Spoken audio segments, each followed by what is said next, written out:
as sad as it might sound, but we're closing the second day of the conference, but we're going to listen to a great talk by Veli-Pekka Kokkonen, the Chief Technology Officer of Third Eye Studios. And in his speech, he will tell about the challenges of creating virtual worlds in VR, and more specifically, we will hear about the challenges his team faced during the creation of the title Downward Spiral, the Prologue. So please welcome Veli-Pekka.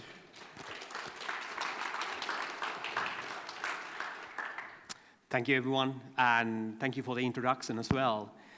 So yeah, I'm going to talk about designing high-end VR games. And while VR is, by its own nature, is really immersive technology, it is... Okay. So while it's still...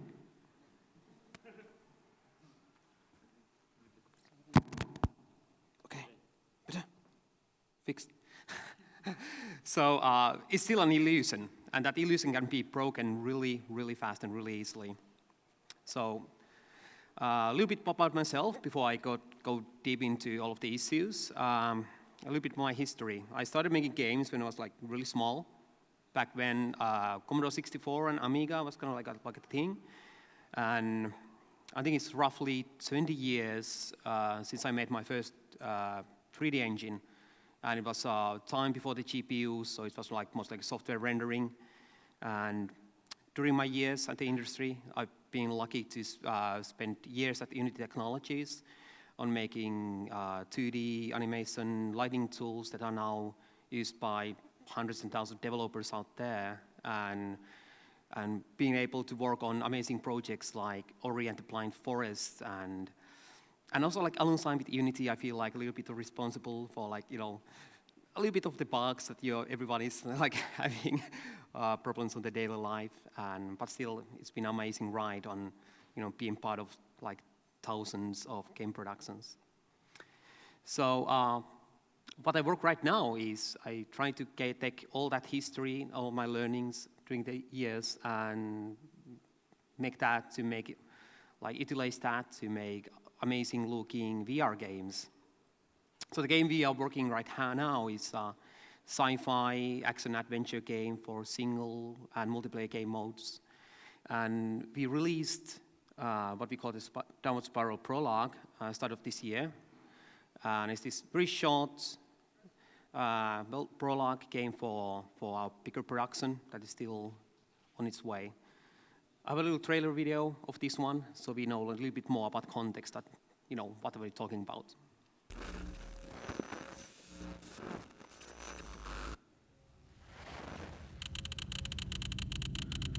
Shuttle docking complete. Do you copy? Jesus. Can barely see anything.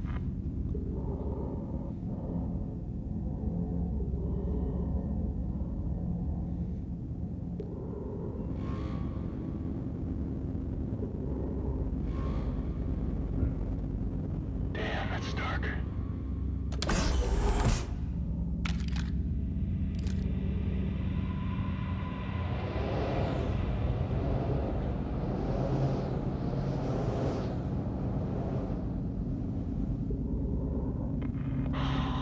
This goes well.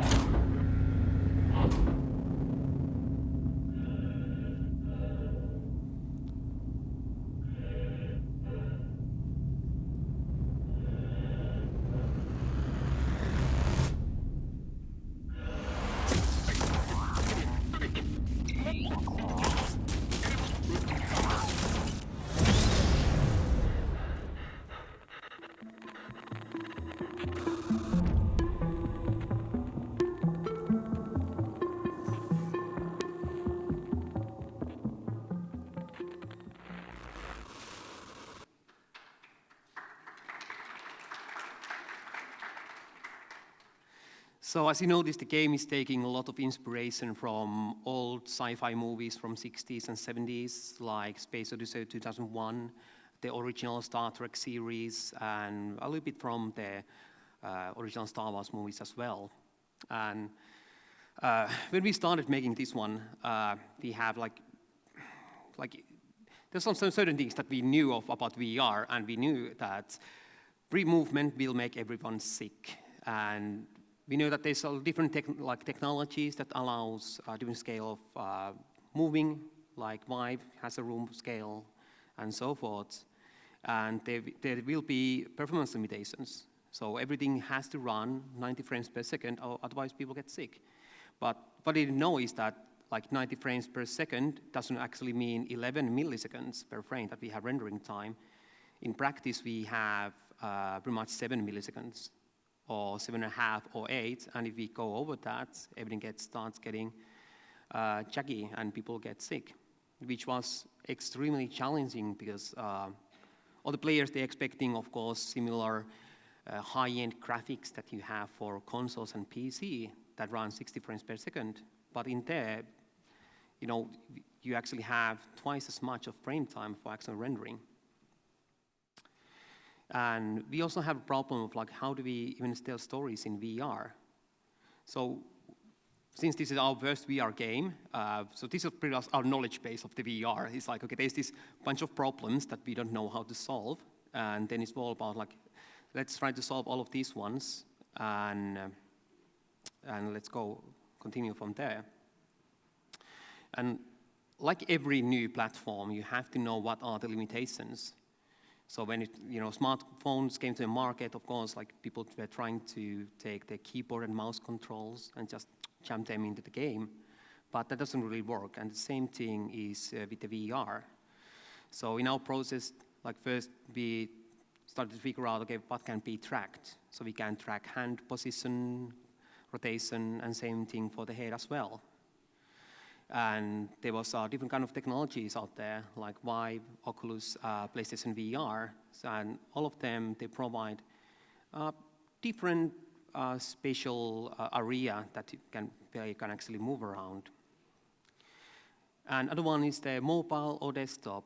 And mobile and desktop question in VR is different than in traditional 2D and 3D games, because your controller interface is pretty much the same. A year ago, it wasn't, but now there's upcoming during next year lots of new hardware that actually allows like 6 degrees of freedom tracking for your hands, and for the headset, there will be in-house tracking. But what's the difference is pretty much the power consumption and the performance. So while we were figuring out, okay, these are the restrictions, and then a little bit about the business side, what we should do, we started to do lots of prototyping. And for us, free movement was insanely important. We decided, like, if we can't do free movement for our game, then we should just drop out from VR completely. We can't do what we want. And free movement was important because we are storytellers as game makers. We want to create amazing-looking, beautiful worlds and universes and give the players the option to explore those things and really get immersed in there. But the problem is that most of VR at the time, it was a teleportation. So you teleport around the world, and every time you do that teleportation, it breaks the immersion. So every time it reminds you, this is a video game, this is not real. But it was getting sick. Like, we were trying all kind of games, all kind of prototypes. They were from the game jams, and all the free movement methods were making people sick, and we were stuck for the teleportation for a while, until we started to figure out why people get sick. And we found out a few games that had linear movements that didn't make people sick at all. So it was a fixed constant speed that the player was moving forward, and you could look around and it was okay. And we thought, okay, if you make a game like that, it starts to get pretty boring, because what you end up going to be is like a tunnel, a tunnel, a tunnel, a tunnel. And maybe that's not the right way to go. But then we figure out that we can actually make it in a way that the player can move around the world by just grabbing from something, taking a hold for something solid, and then you're tracking yourself around in the world. And after we kind of combine those two things, that you can take a hold of something and throw yourself to the air, and then we will have this linear constant movement. Players were okay with that. Like, no one was getting any more sick on that. So we thought, like, hey, we have something in here. So at least we have kind of like this zero gravity feeling in here. So we could make a game out of that. But then we ended up having a problem, is that when we stopped the movement, people started to get sick again. So like, okay, why would we do that? And our problem was because we stopped the movement instantly. And you really can't do that. Like, you don't do that in real life. There's always some sort of dampening. So then we are just figuring out, okay, what is the right curve of how do we stop the player's movement? And while developing this one, so now the players could actually fly very fast in the game, we noticed like some of the players were okay with that, well, our testers, and some of them still got sick, like really sick about that. And that was the problem because like all the movement you had in the side of your vision. So for some people, if you sit in a passenger side of car and you're reading a book, you might get motion sickness by that. Because that, like, you have this fixed, like, less movement in the middle, like on your focus area, and more movement on the sides. So for that, our fix pretty much was to render a little bit of like space helmet to the sides of the vision, but just enough to the side that it doesn't really restrict your vision much, but it removed the nausea from that. And also it made it a little bit more immersed because you actually have a helmet on top of your head. So now it feels like, okay, I have a helmet on my head, and I can actually see a little bit of a space helmet as well. So it really helped on that side. So eventually, this whole thing about free movement and VR and making players sick about that was that all the movement has to match the expectations that you have. And when we realized this one, we've now been able to develop multiple different free movement methods. And we are using a few of those in our upcoming game. And hopefully a few other ones, we will release the information a little bit later on like how to actually develop those things by yourself as well for your VR games. But we are still figuring out what is the language of what is the basic building blocks on VR and in movements, because there's so many things that are just built in our lizard brain.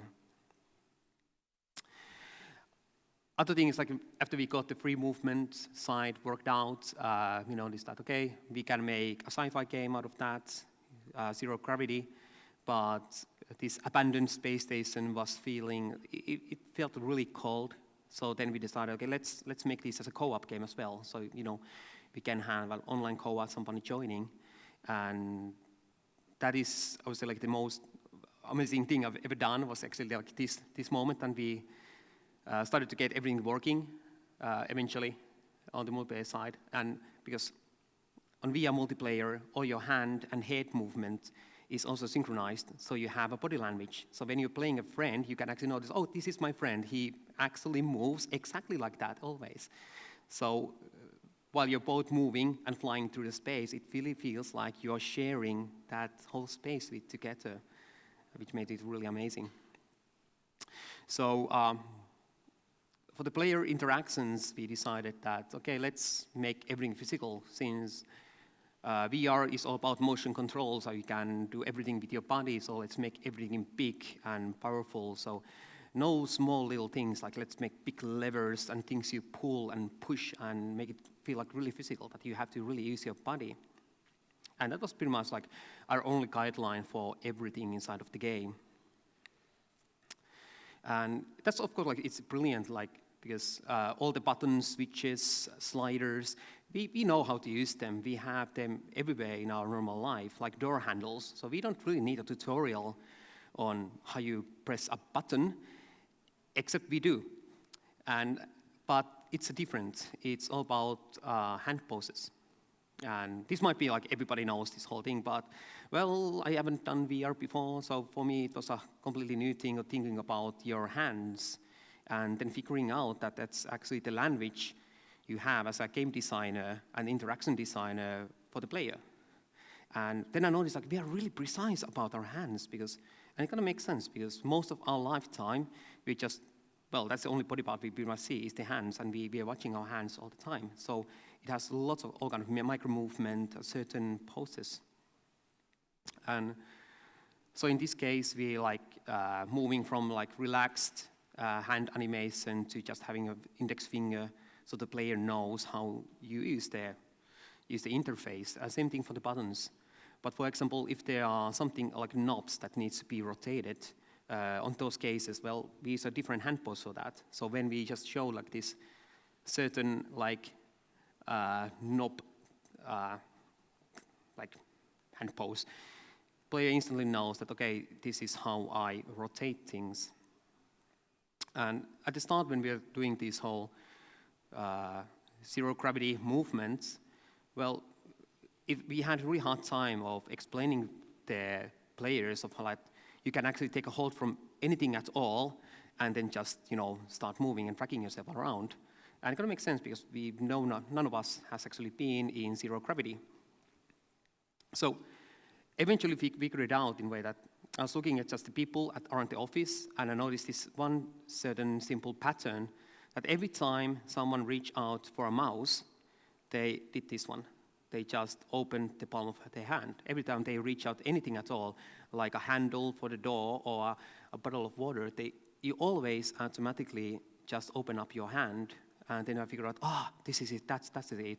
So every time player now moves the hand next to a wall, we just stretch like an open hand palm completely. And it kind of tells your brain that, now I can just grab and hold from something, and then go ahead and move around. So before that, we had enormous troubles of onboarding the players on how to play the game. And after we made that change, like everybody got it, like everyone, and they didn't even think about that. It was so natural feeling. But eventually we got into a situation while doing a lot of testing. Let's see, this video does that sometimes.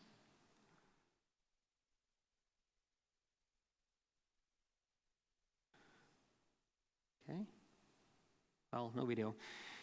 So there's a differences in people's depth perception. Like how I see the world isn't necessarily the same that someone else sees the world. We all see the world a little bit differently. And especially in VR headsets, our eyes are a little bit in different parts of our skulls. Some, my left eye might be a little bit higher all over than my right eye. And that combined with the lenses and with all the rendering, you don't actually have the exact same vision that you have in normal life. And we noticed that there's huge differences between each person. How much, I can see, how far, when they figure out how far their hand is from a certain surface. So how we started to fixing it is, one is having a highlight. So when you get close enough to an object that you can actually iterate with, having a highlight and an outline for that, it really helps out. Advanced is using hand poses. So when the player gets closer to an item, when it's close enough, just make the hand pose for that. And shadowing, like when you get closer to the surface, just project and shadow and make it more intense the closer you get to the actual surface. That helps out a lot of figuring out how far your hand is from a certain surface.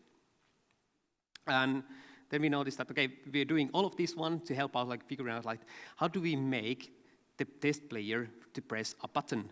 And we're just looking there no, it's the player, it's 2 meters from the button, and we were just watching outside on the VR headset, and the player's tester is just there, and holding their hand on top of the, how they see the button. So in front of a 2D interface, and just clicking the trigger, and then I'm looking at that, a lot of players does that. Why do they keep doing that? And then I noticed, because our language on these buttons, everything was pretty much the language of your 2D UIs on websites and things. And what you do, we've been trained for tens of years to take the mouse and click on a mouse on an item. And we really have to make a mode that, you can go just next to the button and press the button, or you can just look at it hover on top of that and press it like a mouse trigger. And after I made that change, that you can just go a little bit closer and click, click, click, click, click. And everyone much more happier in their life and in the playing. And we're like, why? And of course, like having these highlights and outlines, they really break the immersion. So I recommend like doing those things very early when you're still onboarding the player to the game. But eventually you should, stop doing that. But still like shadowing, pointing and clicking and those things, they are kind of okay to keep because that's something you're not actively thinking of. It's more something like, you're just being trained to do this mouse click and point thing for tens of years. More these immersive breaking problems we had was inventory because we don't have that in real life. Well, we have pockets, maybe a bag and a shelf at home. So that's kind of like our inventory for our items. So, but in action games, you tend to have like story items, consumables, and maybe some just prop items that are just laying around everywhere in the game. But then you need to have some way to manage those things. But they tend to get really troublesome because one thing is that it doesn't matter what kind of inventory system you have. If you have consumables or you want to manage that, you have to figure out like how do you take an item and remove it from the inventory. And this gets really, really troubling. Well, if you try to keep the game to be really simple, but you still want to have, let's say, 5 different guns, which are like the story items that you can never dispose. And on this case, there's like these light sticks. You tend to have this problem that when you pick up a gun, you don't want to constantly press a button to hold the gun in your hand because you get tired for that. Your muscles actually get tired, which means that when you take a gun, you want to lock it in your hand. Now it's locked. But then you need to have some way of kind of like unlock it from your hand to put it to an inventory. And then again, with a light, you can actually take that from an inventory, and then you want to have that locked in your hand, but maybe you want to use it, like you want to release back to the game world, back to simulation. And then it's all like figuring out, like, how do you do that in a way that feels natural to the player? It's something like, one option is that you make a really fast movement, like, you just throw it and release it. But that's still really troublesome, like, how you do that for player. Another one is that since you have 2 hands, well, most people have 2 hands, so when you go to inventory, you probably want to get something equipped for your left hand, something for your right hand, which means that something like the inventory system has to be something a little bit more physical. And we tend to have this like spatial memory that we remember where we put our stuff, except for maybe the TV remote, the car keys, and usually my mobile phone. They have a different kind of like system completely. But otherwise, we know where our stuff is. And when we are testing out completely different kind of inventory systems, we notice that this is really important. When the player puts their stuff somewhere, they really expected them to be there. And eventually, it's just really important to follow the conventions that everything in your inventory is kind of like the same abstraction level as the rest of the game. Since in VR games you have to already learn a lot of new concepts, then you should try to keep everything in a much like in a cute little package. And this highlight selection is really important for the UIs in VR, like when you grab and hold on items, but that comes most along the depth perception problem. And, lazy UX, best UX.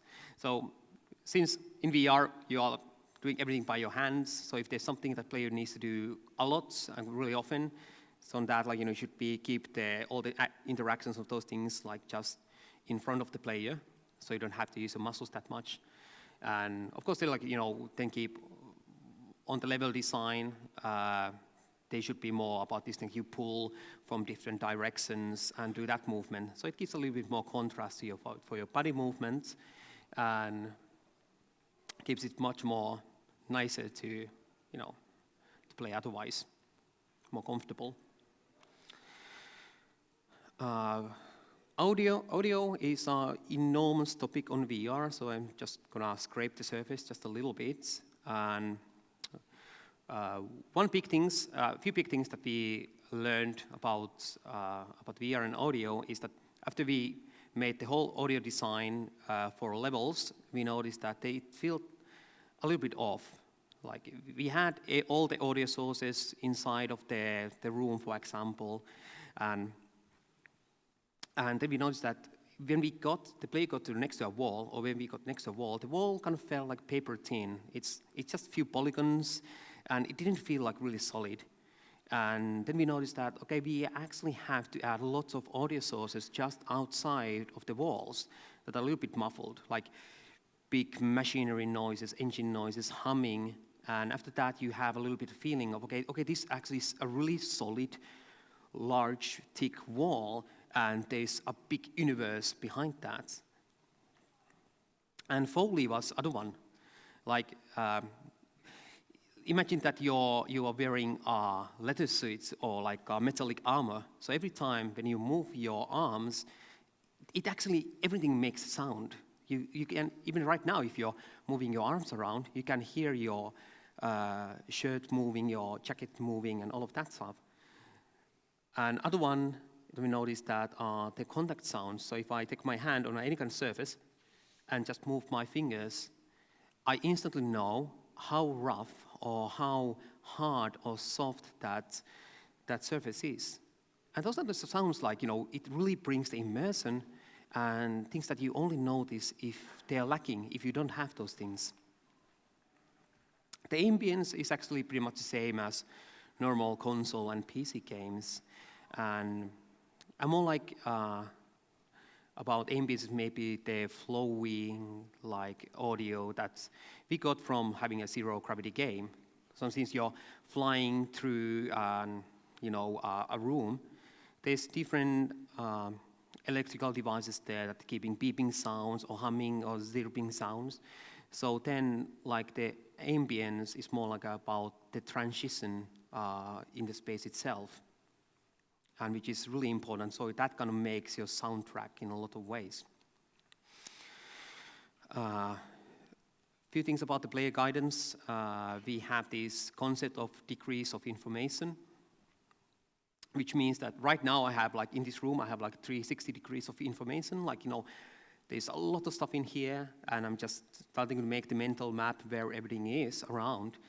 But for example, the people in the front row, they probably have only like from 90 to 180 degrees of information. So they don't really care what happens behind them. And so they notice different things in the game. And that's kind of like a problem on the level design, because if you have everything around you and you can see everything and inspect everything, like everything has the same value. Nothing is important anymore.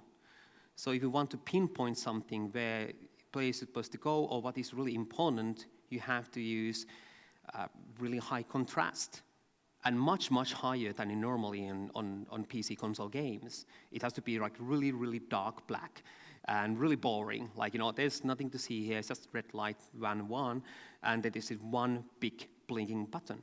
And even since, like still, it takes players a really long time to find that blinking yellow button. They still are figuring out like, I wonder, is that blinking button with extra light source and few arrows is really, really the important thing I should do? And it's important for the players know what is the happy path, so they will perform well. So, of course, a big problem on this all like that is that you have to keep everything in context all the time, since your vision is really limited. And so when you press a button, what happens after that action is it has to be really clear. So you have to use like everything you have, like spatial audio.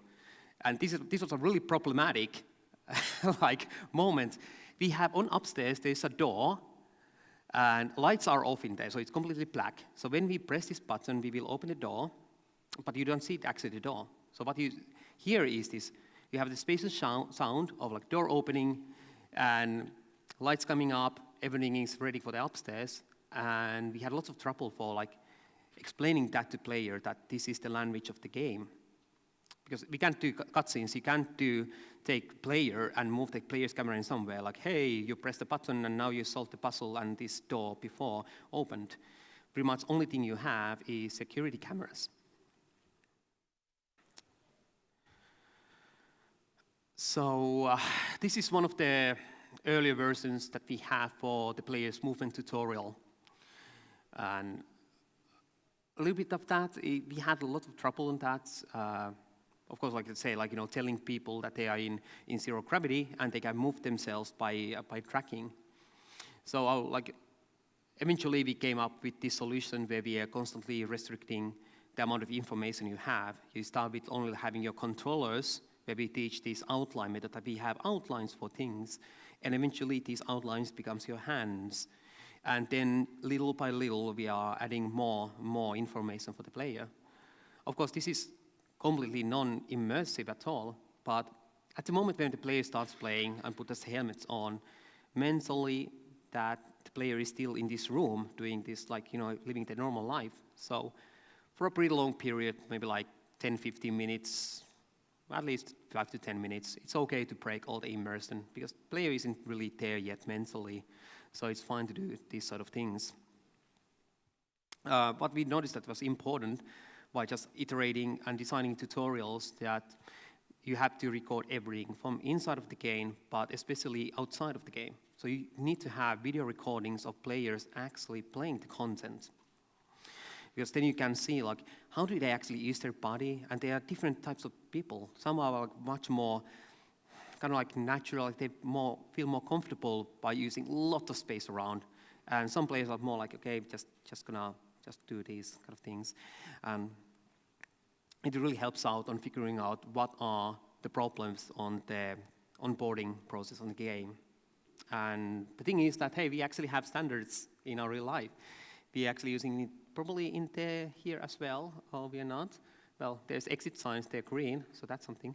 But there's always this like stick figure and a door and those things. And when we look at architecture and overall, or industrial design, we notice that there's tutorials everywhere around us. So if we go to a vending machine, it probably has a tutorial there, like how do I use the vending machine to get a can of Coke? Or if I go to IKEA and buy myself a set of furniture, it comes with instructions, like how do I actually build this really complex set of furniture? And all of that comes easily without any text, so it's just images that we use. And I think like when you design VR games, you should actually look less into other VR games or how to make tutorials and look more into real life. How do we do onboarding and do tutorials for everyday actions and for people around and the world around us? Because we have like street signs and everything everywhere. I made this like little list about things that you can really easily break all that immersion that you've been carefully building. One is the highlights, highlighting objects, outlining objects. Some people are a little bit more tend to get breaking from the illusion by that. Inventory, because that's always a problem. Like how do we do the abstraction with what you own and where do we put it? So some games do that. Like you can put a shotgun on behind your right or left shoulder or in your pockets or holsters. But I actually think that it comes more into the game design that maybe we shouldn't carry tons of guns all the time, but instead the guns and all the items should be just part of the level somehow. So maybe mounted guns, something like that. Holograms, we used to make holograms, like these 2D UIs for tens of years. Like when you make a main menu for the game, it seems like, yeah, let's make these buttons in here and settings and all that. But in VR, it's weird. It's like we don't have holograms in real life. So we have stuff in like smartphones and tablets. That kind of works well, like having a touch screen. It feels like that's more natural. But holograms are just every time it's like game thing. And achievements, they're horrible. I made a terrible mistake by using the Steam achievement overlay for things that we have in our game. So we've been building up this big thing over and over again. It's like, oh my God, this is the most amazing cutscene and everything is beautiful. And it's like, you have this huge hologram in there. Congratulations, you did a game thing. And you're like that, yeah, yes, I did. Yes, well. So I don't know actually how achievements should be done for VR games. Maybe they should be just a really gamey thing. For example, a player does really stupid thing for 100 times, and then we say to the player, hey, congrats, you did this really stupid thing 100 times. And then the players are fine with that because, well, he did it. It's a stupid thing, and you're getting a stupid reward for that. But I don't know how to do rewards, but achievement, like this traditional way of achievements, that doesn't work. So in real life, that, like, you may have a thing like, do we have an achievement system? Like, like Guinness Book of Records, that's kind of like an achievement system? I don't know. I don't know how it should be in VR. And tutorials. So they are a good way to doing tutorials and, kind of bad way to doing that. So you just have to think about that. If you're doing really gamey tutorial, just do it in the start of the game, but don't do that in the middle of the game. Like when the player is just getting like the new experimental kill everything big PFG gun, you shouldn't probably do the tutorial at that point, or maybe just have like better way is to have like instruction book, like, hey, here's our super experimental gun, and this is how you use that. So it feels a little bit more like it is in real life. So I'm going to wrap up now, so we can actually get to the party. Woo! So thank you everyone for joining us today. I don't know about you guys, I enjoyed the whole conference. It's amazing how many good devs are here, like everybody playing over about the planets. I think, do we have any time for the questions? Let's do that fast. We've got some time. Okay. And some questions. Hi. Very interesting speech and presentation. I represent a virtual reality studio myself, but we are working not only with platforms like HTC and Vive. We're developing a real-time full-body tracking platform. So your presentation was about that already conventional way of playing VR, right? With your home controllers and headset. And the motion sickness part, about the motion sickness and about breaking immersion because of those either teleporting, so you cannot actually walk inside virtual reality. So that's not a problem for motion tracking, full body tracking. I'm sure you've heard about the Void from Utah. They have that franchise, and Zero Latency, some other companies that develop these location-based entertainment projects.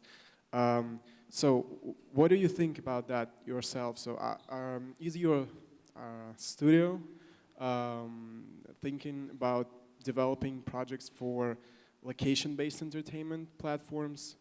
And I think there are many problems that break the immersion are solved with full body tracking with those platforms. So what do you think about that? I love those systems. I've been traveling quite a lot around the planet and seeing what is the latest on that side. There's a really wonderful tech in China, really wonderful tech that in here that about the Tesla Suite guys. But the problem is that on the mass markets, since we are doing a lot of, we are aiming to B2C market, to the consumers. So that's the accessibility of that technology. And that's kind of a really problematic on that side. So we are more interested in finding solutions that will, in long term, would work on pretty much on your mobile phone. And since first time I was really amazed about the VR was when I had mobile phone and I got Google Cardboard. And then I was like, oh my God, this is the most amazing piece of technology because it's pretty much a pizza box and 2 lenses and I can teleport myself to a different universe. And then I knew that, okay, that's the end game. Everything else we have in between are just, natural steps that we take. We make more hardware, we try to solve these issues by the hardware side. And, but I think there's like some sweet spots on there. Like there are some things we can do on the software side and some things we can do on the hardware side. So I don't know which is the combination yet on that. Some of those immersion breaking techniques, like the Tesla switch, that can fix, like, feeling the weight of an object that you're holding, that how much, or what is the gravity for that. But then again, when it comes to free movement, well, one is that I'm not really athletic. I don't want to move too much. My bigger problem is like, how do I make a really nice like e-sportsy game where I can drink Mountain Dew and eat Doritos and just be really immersed of that, like, I'm traveling the universe. Because eventually that's going to like, on that side. But I love the location-based VR games, but still it's hard to say at this point what will the market, will that be the market in the long term, or will the consumer side win? Because we don't all have like huge amount of space that we can walk around and build a lot of technology. So yeah, I don't know if this answers any questions. That's why I say like possible answers.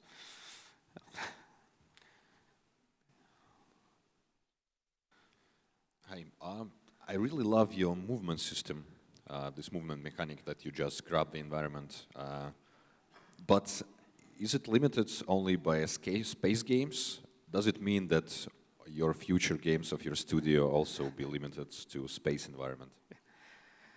So not only space, we can have microgravity. So as long as the gravity is kind of like a little low, it's fine that you have like this arc that you're going. Actually, in this game, there's also this like hand rocket thing, a thruster that you have your hand, so you can just point in some direction and then you just blast to that movement. Right now, we are developing few other game moving methods. One is that more suitable for this like traditional like human locomotion of running, walking, crouching, and shooting around, like this commander style. It's a bit different than in like traditional first-person shooters games, but I think there's like a lot of software solutions we can use on different moving methods. So you plan to implement some other moving mechanics in the future? Yes, in the future, but not for the game that's right now in the production, because, well, it's a production, and well, now we have new prototypes, so I don't want to break everything. And for sure, you're not going to share your ideas for the future mechanics? Yes, actually, I think we are actually building up, like, getting a lot of VR developers right now together on different talks, and we try to make some sort of way that we can share the knowledge much better. Because right now, the VR business is really small, and by not sharing all of this information, we are actually hurting ourselves. So there's a lot of common things, like people say, like, oh, I don't like VR games because they make me sick, or VR games in baseline, they're really horrible. I just bought like 1,000 euro equipment, and all the games are pretty bad. So we have to get like all of this tech out, and things like we are pouring money on solving this technology, and that's pretty much all the studios. We are developing the same tech over and over again. So the VR development is way too expensive right now. So we have to find a way to solve these things. Because like almost everyone is using either Unity or Unreal. So we are smart developers. We should come up with a nice way to fix this for all of us. Yeah. Okay, thanks. Waiting for more experiences from your studio. Oh, sorry. Waiting for more experiences from your studio. Yes. So that's my Twitter handle. So I will be sharing a lot of like blog posts and tech side as well. So I don't tweet almost anything at all, so you're all safe. So it's mostly just sharing the Third Eye Studios blog posts. I'm really bad at social media. I'm too old for that, I think. Do you have more questions? We have time for more, right? The last one. Just one, okay. Thank you for the lecture. Sorry for holding for going to party, but I have a question about rotation. So basically, difference between moving like this and rotate in gravity like this is in this part of muscle, and you could track it. So basically, character in your game is always oriented like vertically, or how you will manage player to rotate like. So player don't rotate, that's going to be pretty much the thing. So we always be keeping the level like that, so you can rotate yourself like this one. Because that's comes to the problem that we still have a gravity. So your inner ear will notice that if we even rotate the world just slightly, like a few degrees, people start getting sick already because your inner ear is really good with the gravity side. So, and other ones, like, can you actually move the world like that? We made some prototypes of that, and we ended up having, like, considering of having, like, this chest bucket that you could wear all the time. So people get really sick of that. But we noticed that. So I have one prototype of that, so you can actually take a hold of the world like this one, and then we take kind of like the middle of where you're holding as a pivot point, and when you do this one, you have pivoting, so you can rotate and also like pinch, zoom, scale the world like that. But I think that worked really well for the rotation. But because we have the problem for the PlayStation VR that you can't really walk around and turn 360. So that's why we just simply using buttons. So if you press a button, we will teleport player 30 degrees to the right or left. We just make a quick shuttering for the eyes for that. And we noticed that, okay, that's like very fast way to doing that, and people were really comfortable with it. Okay, thank you. Yeah, thank you. Right, that's all for today. It's time to party a bit. I mean, you can always find. One more sentence. It's like, I will be at the party if you're there. Just, grab me, this is my job. So I'm here for answer all your questions, and if I can help at any way at all, like, please just, grab me from a time. Thank you so much for the awesome speech. Thank you.